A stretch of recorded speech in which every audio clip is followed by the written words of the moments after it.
Okay, so panoorin natin muna ito dahil ito yung sagot ni Lynn. Ang gagawin ko rito, bibigyan ko kayo ng context dun sa mga sinasabi niya. And kayo bahalang mag-decide. Hello po, ako po si Lian de Guzman and nandito po Lian, ako para tama. magsalita na about Yan. sa issue na nangyayari ngayon. Dahil sobrang Okay. dami na pong fake news ang lumalabas, fake accounts, and ang dami ko ng poster. Okay, so a part of this video kasi sinabi niya yung mga posters niya. It's best na pakita ko sa inyo yung mga official accounts niya para hindi kayo maniwala dun sa mga nagpapanggap. Ang gusto ko lang sanang parating kay Lian dito, kung ako sa'yo, ipa-blue checkmark mo na yung mga social media accounts mo kasi palagay ko naman mukhang itutuloy mo tong pag-vlog mo eh. Tuloy natin. So, in my opinion mga lods, or in so far as my research is concerned, etong Pretty Lynn na to, ito yung pinaka-OG na account niya. Tapos, yung kanyang Facebook account ay eto ay wala. Hindi naka-disable yung OG account niya eh. Parang dump account yung nag-upload siya eh. So, eto yung pinaka-main niya sa IG. Kung ako sa iyo, Lynn, magpa-blue check mark ka na. Ito naman sa Facebook. Kasi pag tinignan mo, puro siya old photos eh, tsaka old uploads. Kunyari, ito. This is March 13 pa in-upload. Pag tinignan mo naman, wala naman siyang edit history. Tingnan natin view edit history. Wala naman, di ba? Hindi naman iniba yung date. So, I believe na ito yung pinaka-OG niya. Siguro dump account lang to. Ganun talaga. So, that is the reason why kung ako sa kanya, magpa-blue check mark na siya. Kasi ang dami niyang poster ngayon na ginagamit yung pangalan niya sa hindi mga kaaya-ayang bagay. May mga nagpo-promote ng sugal and all of this. And karapatan niya naman protektahan yung identity niya. Ha? Anyway, tuloy na natin. Po, naging kami nung guy. Okay. Never kami naging long-term relationship. And totoo po na nanligaw siya sa akin at nagpaligaw ako kahit may boyfriend ako. Okay? Mali po ako doon. And Okay. Okay. kami po nung lalaki is 3 weeks pa lang po kami nag-uusap. Okay, pause natin dyan kasi may reference to nung nag-aaway sila. Siguro mas maganda i-play natin para mag-corroborate dun sa storya niya. Kung may konsensya ka talaga sa pag-ganyan sa kasama, So sasabihin ko is, nakipag-sex ako sa'yo. for a month. Ang loko. For a month. Oh, Tayo for a month. it's 25. Week lang tayo. Yan. Kaya nagsimula. Kaya ito ang nakita ko. So, dito sa video na to, inamin niya na nakipagbembang na siya dun sa lalaki once or twice. Panoorin nyo na lang tong video na to. I don't know kung saan nyo mahanap to pero ako may kopya pa ako. Pero di ko upload. For educational purposes lang. But I'm just pointing out sa inyo na mabilisan lang sila. Less than a month yung according to their accounts. Or a month, pinaka-maximum na yung a month at may nangyari sa kanila. Yan ha. So para may pag-amin naman silang dalawa and dun sa video yung in-upload nung guy, narinig naman natin. Okay, next na. 6 na beses po kaming nagkita at nag-start kaming mag-usap noong November 25.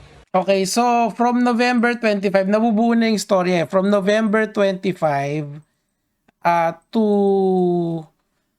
December 24, kasi December 24 in-upload yung video, 6 na beses sila nagkita. So, 1, ito yung pang-6, di ba? 2, 3, 4, 5. Tama. Now, may pag-amin yung babae according to the video na in-upload ni Vince na within this, syempre nung una hindi, di ba? Hindi rin din dito. So, yung bembang nangyari dito sa mga petsa na to. Okay? Nasolve na natin. Very good. Congratulations sa atin.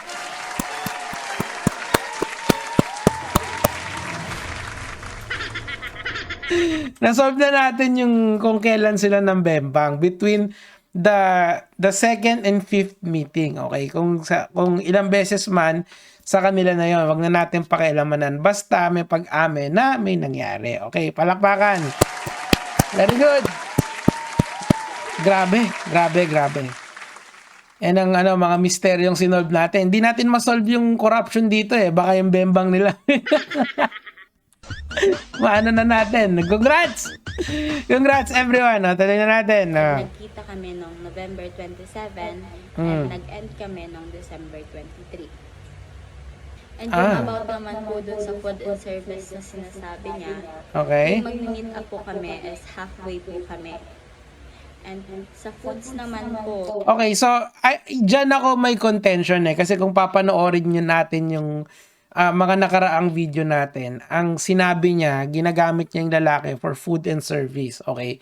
May pag-amin siya din dun sa mga friends niya na linabas ni Vince. Okay? So, I guess ang ginagawa niya dito, nililesen niya yung impact. Kumbaga, medyo ina-undermine niya. Hindi ko naman sinasabing mali siya dyan. Sinasabi ko lang sa inyo na I'll take it with a grain of salt yung testimony niya. Pero, inamin na naman niya yun. Siguro yun yung pinaka-saving grace dito. Tuloy natin. lagi po siya nagluluto sa Okay. apartment niya. Doon kami kumakain ng lunch and dinner. Okay? May 3 times po kami lumabas, nag-date. And yun na po yun. Hindi ko nasasabihin. So, ang tanong dyan, kasi kung makikita nyo yung timeline, sa 6 na beses sila nilang pagkikita. Somewhere here, nagbembang sila. Di ako makaget over. Hindi, totoo naman, kasi may pag-amin naman yung dalawa eh. Di ba? Okay lang yun. Kung saan pa. And then, about naman doon po sa nag-PR daw po ako. Eto. PR means sex po kasi. Okay. So, i-clarify natin na doon sa mga chat logs kasi hindi ko na kasi mahanap yung mga chat logs eh. Yung CCA, ito yung parang GRO ka or guest relation officer na sumasama ka lang sa lalaki. Pero pag may nangyari, PR na ang tawag doon. Okay. Ito na yung nung araw ang tawag dito, yun nga, yung gimmick, walk, candy. Ngayon, PR naman yung terms, di ba? Hindi na ako nakakasabay kasi masaya na ako sa buhay ko. may certain age kasi na parang wala ka nang pakialam sa mga ganyan. Old guy na ako. I mean, I'm happy with my own setup. Pero, it is what it is. Siya, meron naman siyang sasabihin dyan. Tuloy natin. And hindi po totoo yun. Okay. Nag-PR ako sa matanda. Okay. Never ko pong ginawa makipag-PR sa matanda dahil hindi ko yun kaya sa sarili ko. Okay, so i-clarify lang natin ha. Hindi ka pumi-PR sa matanda. Pero sa bata pumi-PR ka ba? I mean, yung nangyari kasi sa kanila ni Vince, it seems to me that it was romantic, di ba? Now, let's put a little bit of psychology here. Gagamitin ko yung framework na ginamit ni Robert Sternberg, yung love triangle niya. Romance, intimacy, and commitment. Okay? Dito sa ibigan na to, mukhang romantic love lang talaga or intimate, lagyan na natin ito. Walang commitment na nangyari kasi nga nagtapos sila after ilang weeks, di ba? Ay, hindi, almost a month lang sila, di ba? So, ano yung pinapoint out ko dito mga lods? It happens. Talagang mga ganito, di ba?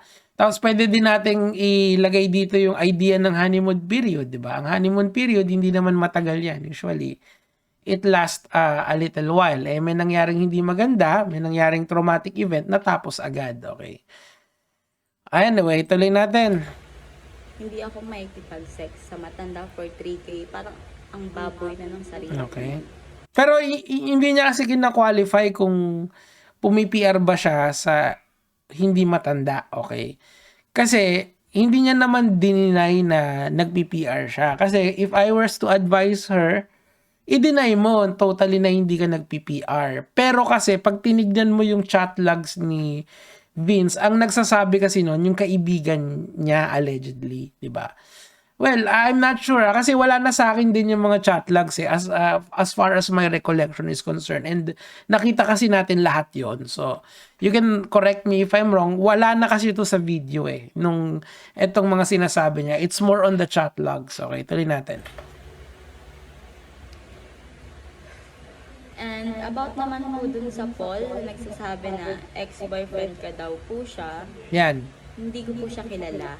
Pause natin dito ha. Gusto ko lang balikan yung dati nating content. So, eto yung tinutukoy ni Lynn dito, tong Paul Eric na to. Kung ako sa inyo, ano yun nyo to,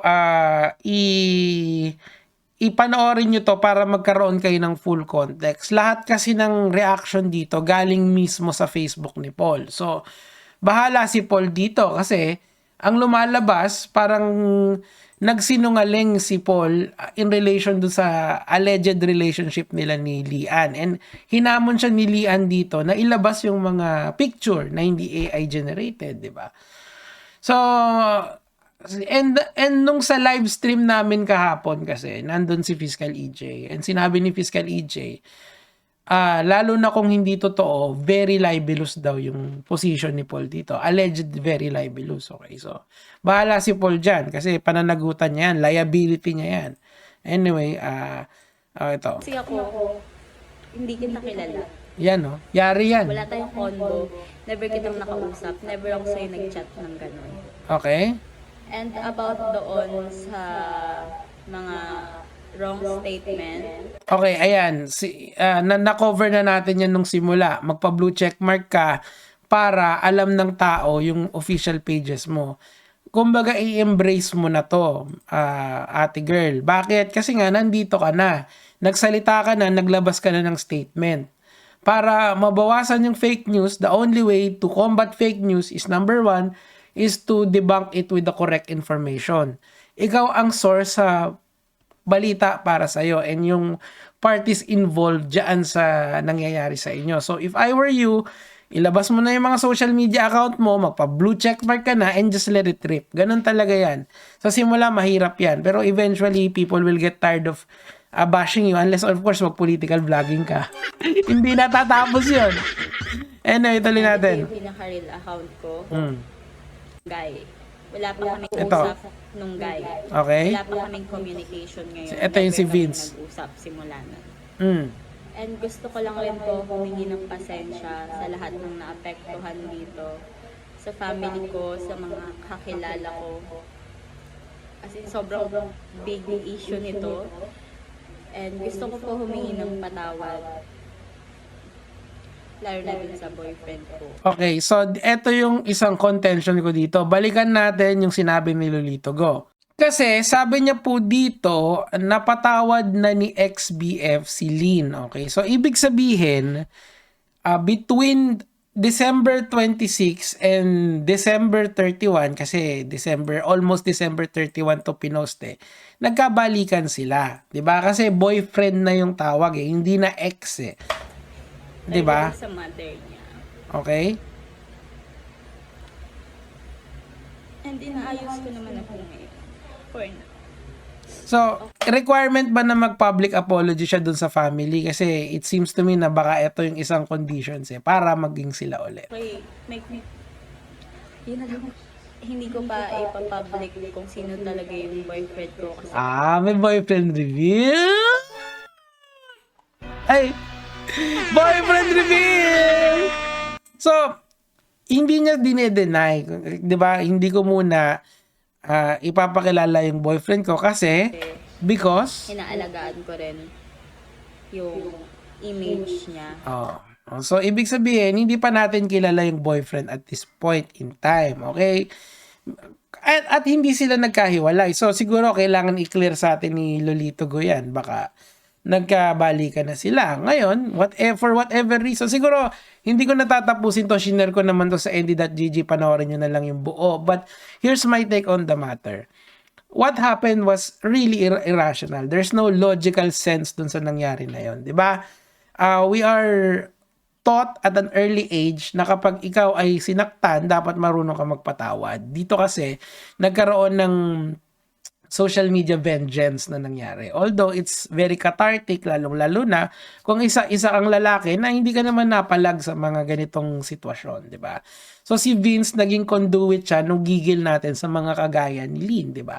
I myself actually, well, I find it amusing, really amusing to the point na talagang inanalyze ko ang mga bars nilang Tagalize. Pero end of the day, I also understand that there is legal liability sa lahat ng mga taong sumama dito, including myself. And of course, siguro mas maliit lang yung minimal lang yung liability ko. Pero yung mga tao, halimbawa, na gumawa ng fake news kay Lynn, at of course, si Vince na nag-post kay Lynn, nako, baka may ano yan, baka mas may malalim pang liability ang mga yan. Pero, with liability comes legal defense, okay? Kasi nga, dalawang side lagi ang istorya.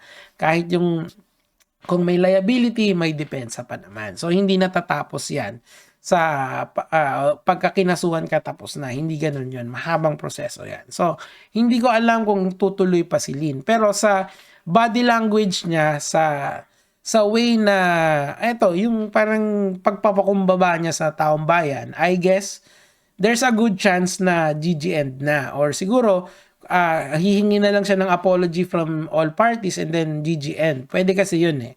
And I believe na gusto pa rin niya kasing mag-social media. I think yan yung pinaka point nito kaya naglabas siya ng statement na to. Sooner or later, magpo-post ulit siya ng content and mag-move on ang taong bayan dito. And malamang dyan, magkakaroon pa rin yan ng residual followers, parang ganun. Kasi pag may issue na malaki kasi, meron pa rin mag-i-stay sa'yo pag nagustuhan nila yung personality mo. And dito kasi, nagpapakita siya ng humility. And of course, she's a very beautiful girl. Hindi natin makapagkakaila yun. Lalong-lalo na kung ikaw ay lalaki. Kasi maganda naman talaga siya. And kung titignan mo yung content niya, mga Lodi Bells ko, makikita mo talaga na very, alam mo yung thirst trappy yung dating niya. Well, ganun ko tinitingnan to. And maganda naman siya. O, ayan, o. Oh, diba? Shoutouts kay Kifi Man. Anyway, yun lang naman po yung sa akin for today. Happy New Year po. I'll try to upload or go live mamayang near 12 midnight para batiin kayo. Pero nagpapasalamat.